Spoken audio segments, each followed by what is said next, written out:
दो अडल्ट हैं, एक लड़का और एक लड़की। अगर वो अपनी शादी के पहले फिजिकल रिलेशनशिप में इन्वॉल्व होते हैं तो क्या उनके कैरेक्टर के बारे में इससे एक गलत इन्फेरेंस निकलता है कि उन्होंने कुछ मॉरल रॉन्ग किया है? आइए समझते हैं, क्योंकि यही सवाल अभी honourable supreme court of India के सामने भी आया। मामला यह था कि एक व्यक्ति ने कांस्टेबल की पोजीशन के लिए अप्लाई किया तेलंगाना में। उसने वहां पर डिस्क्लोज किया कि मेरे ऊपर पहले एक महिला के द्वारा कंप्लेंट करी गई है कि मैं उनके साथ रिलेशनशिप में था, हम फिजिकल रिलेशनशिप में भी इन्वॉल्व हुए शादी के पहले, पर उसके बाद इन्होंने किसी और से जाकर के शादी कर ली। पर वहां पर लोक अदालत के द्वारा उस मामले में कॉम्प्रोमाइज हो चुका है और लेडी ने कोई भी रेप की एलिगेशन इनके ऊपर नहीं लगाई थी, चीटिंग की एलिगेशन लगाई थी।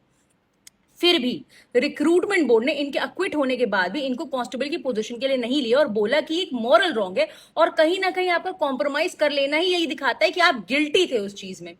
अब ये मामला फॉर ऑल ऑब्वियस रीजंस पहुंच जाता है honourable supreme court of India के पास। वहां पर उन्होंने ये बात कही कि ये फाइंडिंग की कॉम्प्रोमाइज हुआ था एंड इसलिए आप गिल्टी हैं, ये पर्वर्स एंड ये बिल्कुल ही विदाउट एनी बेसिस है।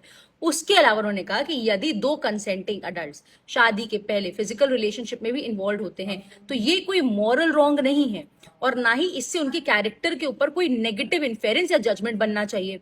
दूसरी चीज, हाँ, ये पावर होती है एम्प्लॉयर के पास कि अगर कोई अक्विट हो जाए, डिस्चार्ज हो जाए, फिर भी वो उसको उस पोजीशन के लिए ना ले। पर वहां पर आपके पास मुद्दा होना चाहिए कि मान लीजिए वायलेंस का मैटर था, पब्लिक ऑर्डर से रिलेटेड था। पर ये जो कंप्लेंट थी ये दो प्राइवेट पर्संस के बीच की बात थी, इसमें कोई मॉरल रॉन्ग इन्वॉल्व ही नहीं था। क्योंकि आज के समय में लोग कई बार शादी से पहले फिजिकल रिलेशनशिप में इन्वॉल्व होते हैं एंड उससे किसी के कैरेक्टर के ऊपर कोई जजमेंट बनाना फुलफिलिंग नहीं होगा। और यहाँ पर कोई भी व्यक्ति के ऊपर रेप की एलिगेशन थी ही नहीं। इसीलिए उन्होंने सजेस्ट किया कि इनकी जो रिक्रूटमेंट है उसे दोबारा रिकंसिडर किया जाए एंड इसको मॉरल रॉन्ग या मॉरल टर्पिट्यूड की कैटेगरी में ना लाया जाए। अब इसके ऊपर आपकी क्या राय है, इससे आपको क्या सीखने के मिला, जरूर कमेंट सेक्शन में बताइएगा। एंड ऑल्सो इसके डिटेल्स आपके लिए कैप्शन में है।